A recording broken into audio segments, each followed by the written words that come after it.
Hello everyone, नमस्कार। जैसा कि आप लोग जानते हैं कि पार्ट वन में हम लोग देखे थे कि स्लम टेस्टिंग के बारे में। आज का पार्ट टू में हम लोग देखेंगे वीवी टेस्ट में कंक्रीट का कंसिस्टेंसी या वर्कबिलिटी टेस्ट करने के लिए जो प्रोसीजर होता है वीवी टेस्ट, उसके बारे में आज हम लोग डिस्कस करेंगे। वीवी टेस्ट में क्या हो, या तो उसको कहते हैं वीवी कंसिस्टोमीटर या वीवी मीटर टेस्ट। वीवी कंसिस्टोमीटर या वीवी टेस्ट में प्राय हम लोग वाइब्रेशन के द्वारा हम क्या करते हैं कि जो कंक्रीट का स्पेसिमेन होता है, जो कोनिकल शेप में होता है, उसको हम सिलेंड्रिकल शेप में लाने में लगने वाला जो टाइम पीरियड होता है, उसी के बारे में हम देखते हैं, या वो टाइम पीरियड ही चेक करते हैं, जिसको वीवी टाइम कहते हैं। वीवी टाइम ही डिफाइन करता है कि कंक्रीट कितना वर्केबल है। नेक्स्ट, आप लोग जानते हैं कि वीवी टेस्टिंग में क्या होता है कि जो 5 सेकंड से अगर कम और 30 सेकंड से अगर ज़्यादा टाइम पीरियड लगता है, वीवी टाइम लगता है, तो इसके लिए हम क्या है कि वीवी कंसिस्टोमीटर टेस्ट को कंसीडर नहीं करते। इसके लिए फिर आईएस कोड 1999 पार्ट 2 2018 में एनएक्स बी में जैसे मॉडिफाई वीवी कंसिस्टोमीटर टेस्ट दिया है, या इसके अलावा अदर जो पैरामीटर्स आपकी अदर्स जो टेस्टिंग होती हैं, उन टेस्टों को हम फॉलोअप करते हैं। जैसे कि आप 1999 पार्ट 2 2018 नेक्स्ट बी में, जैसे मैं एक बार आपको बोल चुके हैं कि मॉडिफाई वीवी कंसिस्टोमीटर टेस्ट जो दिया है, ये वीवी कंसिस्टोमीटर टेस्ट से थोड़ा डिफरेंट होता है। इसमें क्या है ना, ऐसा कंक्रीट जो वेरी स्टिफ होता है, ऐसे कंक्रीट के लिए इस टेस्ट का प्राय उपयोग किया जाता है। आप ये समझ सकते हैं कि जैसे कुछ कंक्रीट ऐसी होती हैं जिनको रोलर के द्वारा कंपैक्ट किया जाता है, तो आप ये समझिए जैसे कि डीएलसी, सीटीएसबी या सीटीबी, इनको रोलर के द्वारा ही कंपैक्ट किया जाता है। तो ऐसी जो कंक्रीट होती हैं, इसके लिए मॉडिफाई वीवी कंसिस्टोमीटर का उपयोग किया जाता है। अन्यथा इसके अलावा अगर वो 5 से और 30 के बीच में वीवी टाइम पीरियड अगर मिलता है सेकंड में, तो आप वीवी कंसिस्टोमीटर का ही उपयोग करते हैं। बाकी और अदर जो टेस्ट होते हैं कंक्रीट के अदर पैरामीटर्स वर्कबिलिटी के अकॉर्डिंग, ऊपर जो 6 टेस्ट दिए हैं उसी के आधार पर अलग अलग कंक्रीट के लिए अलग अलग टेस्ट प्राय उनके पैरामीटर के अकॉर्डिंग टेस्ट किए जाते हैं। इसके बाद आता है आपका ऑपरेटस। ऑपरेटस में आप देखते हैं कि ऑपरेटस में आप देखेंगे कि इसमें एक कंटेनर होता है, और कंटेनर होता है एक, ये आपका कंटेनर होता है जो आपका सिलेंड्रिकल होता है। तो इसमें क्या होता है, और दूसरा होता है आपका मोल्ड होता है। मोल्ड कह सकते हो, या ये कोन होता है। मोल्ड को ही जो कंक्रीट स्लम कोन टेस्ट में जो मोल्ड यूज होता है या कोन यूज होता है, सेम होता है, वही पैरामीटर्स होते हैं उसके। और फिर टेम्पिंग रॉड होती है तीसरा। टेम्पिंग रॉड में भी सेम जो स्लम कोन टेस्टिंग में जो यूज टेम्पिंग रॉड होता है वही होता है। उसके बाद इसमें एक डिश होती है। अब देखते हैं, सबसे पहले आप लोग देखते हैं कि इसमें डिस्क के बाद आपकी एक वाइब्रेटिंग टेबल होती है, और एक स्टॉप वॉच होता है, और बाकी अदर जो चीज़ें होती हैं जैसे स्कूप होता है, ये सब ट्रे होती हैं मटेरियल मिक्स करने के लिए, अदर ये बहुत सारी चीज़ें होती हैं, लेकिन मेन चीज़ें यही होती हैं। अब इसमें सबसे पहले आप देखिए कि जो आपका कंटेनर होता है ये सिलेंड्रिकल शेप में होता है, और इसका जो डायामीटर होता है 240 प्लस माइनस 5 mm होता है। और इस कंटेनर की जो हाइट होती है, सिलेंड्रिकल जो कंटेनर होता है, इसकी हाइट 200 प्लस माइनस 2 mm होती है। ये प्राय मेटल का बना होता है, और ये ऑलरेडी ऐसे अटैक, तो सीमेंट पेस्ट में ये कह सकते हो कि ऐसा इसका इंटरनल सरफेस ऐसा होता है कि जो कंक्रीट की स्लरी या सीमेंट का जो पेस्ट होता है उससे अट्रैक्ट या उसमें चिपकता नहीं है या लगता नहीं है, ऐसे मेटल का बना हुआ होता है। और ये जो आपका कंटेनर होता है सिलेंडर कंटेनर, इसकी जो वाल होती है उसकी थिकनेस 3 mm की होती है, और इसका जो बेस होता है सिलेंड्रिकल कंटेनर का जो बेस होता है उसकी थिकनेस 7 mm होती है। इसके बाद आता है आपका कोन या मोल्ड। कोन या मोल्ड सेम जो आप स्लम कोन में यूज करते हैं सेम वही होता है, वही डायमेंशन होता है, सब कुछ वही होता है। आप कह सकते हैं कि सेम स्लम कोन में जो यूज होने वाला मोल्ड या कोन होता है सेम होता है। जैसा कि आप यहाँ पे भी आप देखिए, उसका क्या है कि बेस जो होता है उसका डाया 200 होता है, ±2 होता है। उसके टॉप के डाया जो होता है वो 100 ±2 होता है। और जो मोल्ड या कोन की जो हाइट होती है वो 300 mm ±2 mm होती है। और जो कोन की वाल की जो थिकनेस होती है 1.6 mm होती है। एक बार में आप लोग कंफ्यूज मत होना, इस टेस्ट में जो यूज होने वाला वीबी कंसिस्टोमीटर होता है उसका जो ये सिलेंड्रिकल आपका मोल्ड या कोन होता है सेम, कोई चेंजिंग नहीं होती। अगर आपके पास नहीं है तो आप उस भी कोन या मोल्ड को, स्लम कोन वाले कोन या मोल्ड को आप उसमें इक्विपमेंट के रूप में यूज कर सकते हैं। अगला है आपका टेम्पिंग राड। टेम्पिंग राड भी सेम होती है जो आप स्लम कोन में यूज करते हैं। 600 mm लेंथ का ±5 mm लेंथ का जो आपकी रॉड होती है और जिसका डायामीटर 16 mm ±1 होता है, सेम वही राड होती है। आप ये कह सकते हैं कि सेम वही राड होती है, आप उस रॉड को भी इस सेटअप में यूज कर सकते हैं। इसके बाद आता है मेन आपका, इसमें आता है एक डिश होती है।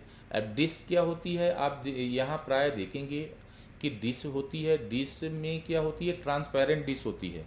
इसमें आपको एक दूसरे स्टेप फोटो में आपको दिखाते हैं। इसमें ट्रांसपेरेंट आपको यहाँ दिख रही होगी कि वाइट कलर की जो डिश है ये ट्रांसपेरेंट होती है। मतलब इसमें से एक दूसरी तरफ का वस्तु को आप देख सकते हैं। और उसके बाद आपका इसमें ट्रांसपेरेंट डिश होती है। जो इसका डाया होता है वो 230 mm ±2 mm होता है। और ये जो डिश ट्रांसपेरेंट डिश होती है उसकी जो थिकनेस होती है 10 mm ±2 mm होती है।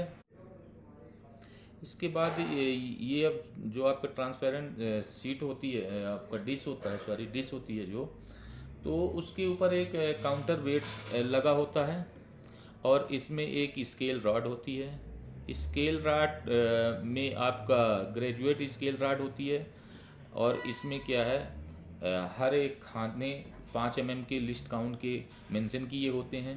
प्रायः इन सब का टोटल वेट आप कह सकते हैं कि ट्रांसपेरेंट डिश और काउंटर वेट और ये ग्रेजुएट स्केल रॉड जो होती है, इन सब का वेट मिला के टोटल आपका 2750 ग्राम ±50 ग्राम के आसपास होना चाहिए। ये आपका जो स्केल होती है ग्रेजुएटेड स्केल, इसकी लिस्ट काउंट जो होती है 5 mm होती है।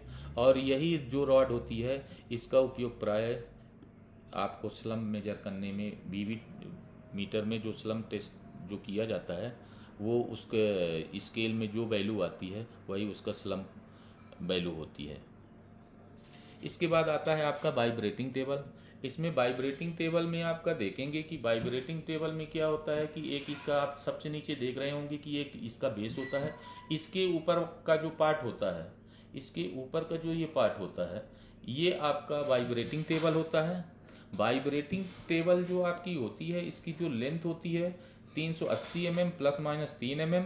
और इसकी जो विड्थ होती है 260 mm ±3 mm होती है।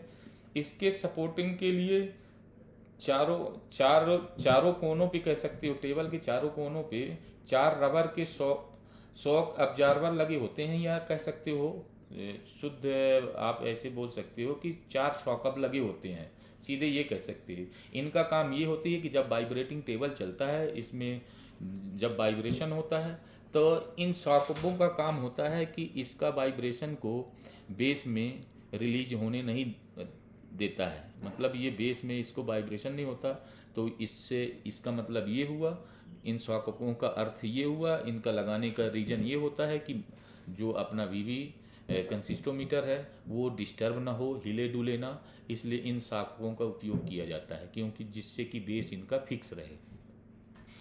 इसके बाद आपका आता है इसकी जो आपका इसी में वाइब्रेटिंग जो टेबल होता है, इसकी जो फ्रीक्वेंसी होती है, वाइब्रेशन की जो प्राय फ्रीक्वेंसी होती है 55 हर्ट्ज होती है, और टोलरेंस में 10% होती है। 10% टोलरेंस प्लस माइनस हो सकता है, ये कह सकते हो कि प्लस माइनस 5.5 हर्ट्ज कह सकते हो कि इसका टोलरेंस होता है। और अगर वैसे देखेंगे तो इसको ये कह सकते हो कि 49.5 हर्ट्ज से लेके 60.5 हर्ट्ज तक अलाउड है। इसके बाद आपका इसमें एक होता है आपका स्टॉप वॉच। स्टॉप वॉच का प्राय उपयोग जब आप वाइब्रेटिंग टेबल को वाइब्रेशन देना स्टार्ट करते हैं, उस टाइम पीरियड स्टार्ट करते हैं, इसका टाइम देखना स्टार्ट या चालू करते हैं, और जब वाइब्रेटिंग टेबल को बंद करते हैं, वाइब्रेशन देना बंद कर देते हैं, तो स्टॉप वॉच को स्टॉप कर देते हैं। तो उसके बीच का जो टाइम पीरियड होता है वही आपका वीवी टाइम होता है। और इसकी जो ऐसा स्टॉप वॉच आपको यूज करना है जिसकी एक्यूरेसी 1 सेकंड हो। अब इसके बाद आप लोग का आता है प्रोसीजर। टेस्टिंग का प्रोसीजर क्या होता है, तो सबसे पहले कंसिस्टोमीटर को हमको ऐसे हार्ड सरफेस में, हॉरिजेंटल सरफेस पे जहाँ वाइब्रेशन वगैरह ना हो या एक्सटर्नल डिस्टरबेंस ना हो, ऐसी जगह आपको सबसे पहले आपको वीवी मीटर को सेटअप करना है। उसके बाद आप देख रहे होंगे इसमें कि इसका जो आपका कंटेनर होता है, जो सिलेंडर कंटेनर होता है, और जो मोल्ड या कोन या स्लम कोन भी उसको बोल सकते हो, कोन जो होता है, इनके इंटरनल सरफेस को अच्छे गीले कपड़े से साफ करना है, नम रखना है। इन चाहे कंटेनर हो चाहे मोल्ड हो, इन दोनों को अच्छे से साफ करके मॉइस्ट करना है, यानी गीला रखना है। इसके बाद आपको सबसे पहले आप कंसिस्टोमीटर में आप देख रहे होंगे कि जो आपकी जो टेबल होती, वाइब्रेटिंग टेबल होती है, इसमें 2 विंग्स नट लगे होते हैं। आप यहाँ फिगर में देख रहे होंगे 2 विंग्स नट लगे होते हैं। इन विंग नटों के प्रॉपर इसमें आपको क्या करना है कि जो आपका कंटेनर होता है उसको आपको सेटअप करना है, और इन विंग नटों के सहारे इनको टाइट कर देना है वाइब्रेटिंग टेबल में। इसके बाद अगला आपका स्टेप आता है कि आपके जो मोल्ड या कोन होता है उसको कंटेनर के बीचों बीच अच्छे से फिक्स करना है। और फिर इसको फिक्स करने के बाद आप ये फिगर में देख रहे होंगे कि इसमें एक फनल होता है। जो फनल आपका आप ऊपर फिगर दिया होगा, जो फनल आपका स्लीवेज आर्म होल्डर से सेटअप होता है इसका, और इसमें गाइडेड स्लिप से ये लगा हुआ होता है। तो फनल को और ये जो आप स्लीवेज आर्म जो होता है ये मूवमेंट करता है। इसमें दो चीज़ें लगी होती है, एक फनल का सेटअप होता है, और दूसरा आप ग्रेजुएटेड रॉड जो स्केल रॉड होती है, और इसमें सरचार्ज बेट, ट्रांसपेरेंट डिस्क, एक ये सेटअप होता है, और एक दूसरी तरफ इसके अपोजिट साइड पे आपका होता है फनल का सेटअप होता है। तो आपको वो कोन के ऊपर आप अब उस फिगर में आप देखेंगे कि उस कोन के ऊपर आपको फनल को ऐसे सेटअप करना है। फनल को मूव करके आपको कोन के ऊपर सेटअप करना है, और सेटअप करने के बाद जब आपका अच्छे से सेटअप हो जाए लॉक, फिर आपको गाइडेड स्लीप जो उसमें फनल के पास उसमें लगा होता है उसको अच्छे से लॉक कर देना है। फनल का लॉक करने के बाद आपको ये इंश्योर होना है कि अब आपका जो कोन है वो कंटेनर के अंदर अच्छे से फिक्स हो गया है, नीचे से उठ नहीं रहा है, डिस्टर्ब नहीं हो रहा है, हिल और ना डुल रहा है।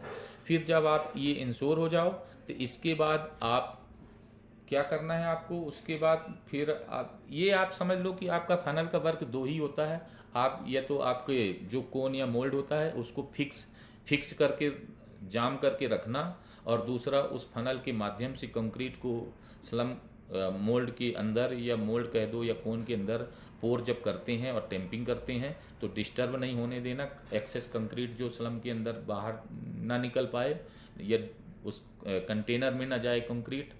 बस इसका फनल का वर्क 2 ही होता है मेन। इसके बाद आपको जब आपका ये पूरा सेटअप हो जाता है तो इसके बाद आपको जो आपकी कंक्रीट है जिसका वीवी टाइम पीरियड टेस्ट करना है तो आप उसके लिए सबसे पहले उस कंक्रीट मिक्स को आप इस कोन में तीन लेयर में आपको डालना है, और तीनों लेयरों में आपको पर लेयर आपको 25 स्ट्रोक टेम्पिंग करना है। और टेम्पिंग करने के बाद आपका जब टेम्पिंग हो जाए तो उसके बाद आपका जो एक्सेस कंक्रीट होता है, जब आपका फनल में जो एक्सेस कंक्रीट वगैरह होता है उसको खरोंच के या एक्सेस कंक्रीट को बाहर निकाल देना है। और उसके बाद फनल को आपको 90 डिग्री पे ऊपर वर्टिकल उठाना है और मूव करके आपको मोल्ड या कोन के बाहर हटा के मूव कर देना है, या हटा देना है, या बाहर कर देना है उसके ऊपर की सरफेस से। फनल रिमूव जब हो जाता है उसके बाद हम आसानी से अपना वर्टिकल बिना हिले डुले, बिना टॉर्सनल मोशन के हमको स्लम कोन को ऊपर वर्टिकल रिमूव करना है, जिससे कंक्रीट डिस्टर्ब ना हो, टॉर्क ना हो उसमें, और बिना डिस्टर्बेंस के हमको स्लम कोन को ऊपर रिमूव करना है वर्टिकल। और इसको रिमूव करने में जो टाइम पीरियड होना चाहिए आपका 7 सेकेंड ± 2 सेकेंड से ज़्यादा नहीं लगना चाहिए। जैसा कि आप लोग स्लम कोन टेस्टिंग में देखे थे कि 5 ± 2 सेकेंड था, यहाँ पे स्लम कोन को रिमूव करने में जो टाइम पीरियड लगता है वो 7 ± 2 सेकेंड है। इसके बाद आप जब रिमूव कर देते हैं तो कंक्रीट का सबसे पहले आप ये देखते हैं कि कंक्रीट किस कंडीशन में है। यानी आपको जो कंटेनर होता है वो उसके कंटेनर में क्या, या तो सबसे पहला तो ये होता है आपका कंक्रीट शेयर तो नहीं हुआ, उसका स्लम शेयर तो नहीं हुआ। दूसरा आपका क्या, अगर कंक्रीट जो है आपका शेयर हो के अगर कंटेनर की वॉल में टच तो नहीं हो गया। और तीसरा क्या है कि अगर आपका कंक्रीट की ट्रू है, स्लम्प उसका ट्रू है, तो ये सब तीनों चीज़ों को या शेयर हो रहा है वो चीज़ें, ट्रू है वो चीज़, ट्रू स्लम्प है वो चीज़, या आपका कंक्रीट कंटेनर की वॉल में टच हो जाता है, ये जो भी कंडीशन आपको मिलती है या कोलैप्स कंडीशन जो भी मिलती है आपकी कंक्रीट की, उसको आपको रिकॉर्ड में मेंशन करना है। सबसे पहले उसको रिकॉर्ड में लेना है और वो डिटेल लिखना है कि ट्रू है, कोलैप्स है, या कि वॉल से टच हो रहा है, या कि शेयर हो रहा है। ये चीज़ें आपको प्रॉपर एक नोट्स में मेंशन करना है रिकॉर्ड में। उसके बाद आप जब ये हो जाता है, इसके बाद आपको सबसे पहले क्या करना है कि इसके बाद आपका क्या करना है कि इसके बाद आपको क्या करना है कि स्वेल आर्म के सहारे आपका जो सेटअप होता है, ग्रेजुएटेड रॉड होता है और ट्रांसपेरेंट डिश होती है, काउंटर वेट उसमें जो सेटअप होता है, उसको स्विंग करना है। और स्विंग करने के बाद आपको उस कंक्रीट के टॉप कंटेनर के अंदर मूव करके लेके जाना है, स्विंग करके लेके जाना है, और उसको डाउन करके आपको उसको डाउन करना है। और डाउन करने के बाद आपको जो कंक्रीट का हाईएस्ट टॉप पॉइंट होता है वहाँ पे ट्रांसपेरेंट डिस्क को टच करना है। और उसके बाद आपको उसमें एक वैल्यू मिलेगी। आपकी पहले बता चुका हूँ कि जो इसमें ग्रेजुएटेड स्केल रॉड होती है जिसमें लिस्ट काउंट 5 mm का मेंशन किया होता है, उसमें वैल्यू मेंशन होती हैं। उसके सहारे आपको टॉप पॉइंट का वैल्यू नोट करना है।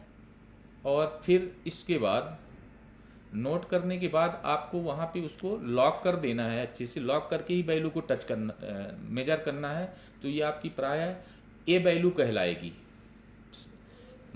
यह कह सकते हो आपकी। इसको एक नंबरिंग कर दिए कि माना कि ये हमारी ए वैल्यू हुई स्लम की, ये ए वैल्यू या इनिशियल वैल्यू कह सकते हो, ए वैल्यू कहो, या इस वैल्यू को आप इनिशियल वैल्यू भी बोल सकते हो। इसके बाद आपको क्या करना है कि मेजर करने के बाद, इस वैल्यू को मेजर करने के बाद आपको क्या करना है कि आप जो आप में ये इसका आप जो फिगर में देख रहे होंगे कि इसके सेटअप में जो गाइडेड स्लीव लगा होता है, तो उसको आपको फ्री हैंड कर देना है। आप ये कह सकते हो उसको फ्री करना है। ग्रेजुएटेड रॉड को, काउंटर वेट या ट्रांसपेरेंट डिस्क को आपको इसको फ्री करना है, वो वैल्यू मेंशन नोट करने के बाद। और आपको वाइब्रेटिंग टेबल को स्टार्ट करना है। और वाइब्रेटिंग टेबल स्टार्ट जब करते हैं उस टाइम आपको अपना स्टॉप वॉच स्टार्ट करना है। और उसके बाद आप वाइब्रेशन देंगे। वाइब्रेशन आपको तब तक देना है और आपको ये देखना है, प्राय आपको वॉच करना है उसमें कि आपकी जो ट्रांसपेरेंट डिश है और जो कंक्रीट का सिलेंडर का आपका सिलेंडर में जो टॉप की जो सरफेस जब तक प्रॉपर प्लेन नहीं हो जाती, डिश जो होती है आपकी ट्रांसपेरेंट डिश, वो प्रॉपर कंक्रीट का सरफेस और ट्रांसपेरेंट डिश आपस में दोनों के बीच में एयर वाइट्स या कहीं गैप ना बचा हो, वहाँ तक आप उसको वाइब्रेट करना है टेबल। उस टाइम तक वाइब्रेटिंग टेबल से आपको वाइब्रेट करना है। जहाँ पे आपको लगे कि ट्रांसपेरेंट डिश और कंक्रीट के सरफेस आपस में प्रॉपर मैच हो रहे हैं, तो आपको तुरंत वाइब्रेटिंग टेबल को बंद कर देना है और उसके बाद आप स्टॉप वॉच को भी स्टॉप कर देना है और स्टॉप वॉच में आप टाइम को नोट कर लेना है। इसके बाद आपका क्या आता है कि जब आप टाइम पीरियड नोट कर लेते हैं तो इसके बाद आपको ये प्राय आपको इसमें ये, और जो आप टाइम पीरियड नोट करते हैं वही आपका वीवी टाइम टाइम कहलाता है। वो भी टाइम जो होता है आपका सेकंड में होता है।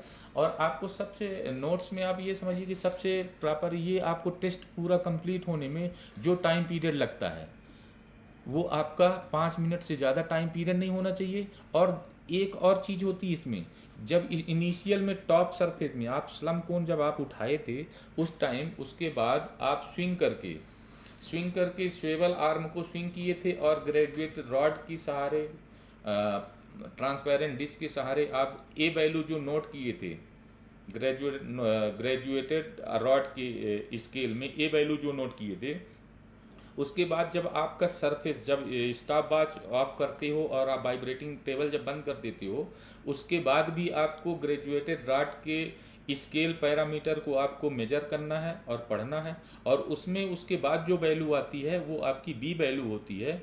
तो आपकी जो बी वैल्यू होती है उसमें यानी फाइनल वैल्यू जो बी वैल्यू होती है माइनस आपकी इनिशियल वैल्यू जो होती है ए वैल्यू जो होती है, आपस में दोनों को माइनस करना है। तो जो वैल्यू आपको मिलती है वही उस कंक्रीट की स्लम्प वैल्यू होती है। और जो आपको वाइब्रेशन को, मतलब आपका कहने का मतलब ये है कि जो आपका कोनिकल शेप से सिलेंड्रिकल शेप में कंक्रीट का शेप साइज चेंज होने में लगने वाला टाइम पीरियड जो सेकंड में होता है, वो आप मेंशन जो स्टॉप वॉच से मेजर किए थे वो वैल्यू आप यहाँ पे टेबल में मेंशन करना है। और वही जो वैल्यू होती है आपकी, वही वीवी टाइम वैल्यू सेकंड में होती है। और यही होता है कंसिस्टोमीटर में जो टेस्टिंग होता है, कि इसी के अकॉर्डिंग आपका डिसाइड होता है कि कंक्रीट किस कंडीशन में है, किस वर्कबिलिटी कंडीशन में है। तो उसके लिए भी बहुत सारी वर्कबिलिटी कंडीशन दी हुई है। इसके बाद आप लोग का जैसे कि वीवी सेकंड टाइम पीरियड आपके पास कोई अगर मान लीजिए कभी इंटरव्यू में कुछ पूछता है आप लोग से, तो आप लोग ये प्राय निष्फिक्र होकर बताइए कि अगर वीवी टाइम पीरियड अगर कम है, मान लीजिए आपसे कोई पूछता है कि वीवी टाइम पीरियड अगर आप कम है किसी कंक्रीट का, तो कंक्रीट कैसा कहलाएगा। और अगर वीवी टाइम पीरियड अगर ज़्यादा है तो कंक्रीट किस कंडीशन में होगा, ठीक है, उसकी वर्केबिलिटी क्या होगी। तो आप लोग सीधा ये समझ के रखिएगा कि जस्ट अपोजिट, अगर वीवी टाइम पीरियड कम है, तो इसका मतलब हुआ कंक्रीट बढ़िया हायर वर्केबिलिटी पे है। और अगर वीवी टाइम पीरियड ज़्यादा है तो आप ये समझिए कि कंक्रीट स्टिफ है, यानी ज़्यादा हार्ड है, यानी उसकी वर्केबिलिटी बहुत कम है।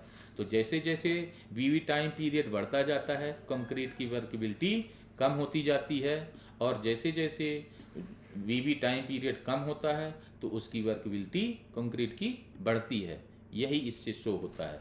आप जस्ट इसका अपोजिट हमेशा याद रखना, क्योंकि ये क्वेश्चन हमेशा इंटरव्यू में ज़्यादातर पूछा जाता है। अब जैसे मान लीजिए कि अब इसमें वर्केबिलिटी की कंडीशन के आधार पे टाइम सेकंड पीरियड के जैसे आपका टाइम इन सेकंड के आधार पे, वीवी टाइम सेकंड के आधार पे कुछ कंडीशन या कुछ पैरामीटर में इसको बांट दिया गया है। जैसे मान लीजिए 18 से 32 सेकंड अगर टाइम पीरियड आता है, वीवी टाइम पीरियड आता है, तो वो एक्सट्रीमली ड्राई कहलाएगा। और अगर 10 से 18 के बीच में सेकंड वीवी टाइम सेकंड है तो वेरी स्टिफ कहलाएगा। और अगर 5 से 10 सेकेंड वीबी टाइम पीरियड है तो वो स्टिप कहलाएगा, और अगर 3 से 5 सेकेंड वीबी टाइम पीरियड है तो वो स्टिप प्लास्टिक कहलाएगा, और 0 से अगर 3 सेकेंड टाइम पीरियड वीबी टाइम पीरियड है तो वो आपका प्लास्टिक कहलाएगा। ये इसके आपका वर्कबिलिटी की ये कुछ कंडीशंस होती हैं, या इनके कुछ नाम्स होते हैं, जैसे प्लास्टिक, स्टिफ, वेरी स्टिफ और एक्सट्रीमली ड्राई। ये इसके वीबी टाइम पीरियड के ऊपर इनको बांटा गया है। आई होप आप लोग को ये सब अच्छे से समझ में आ गया होगा। अगर समझ में नहीं आया हो तो आप लोग जहाँ भी कन्फ्यूजन हो आप कमेंट्स करके पूछ सकते हैं। आप लोग का बहुत बहुत धन्यवाद।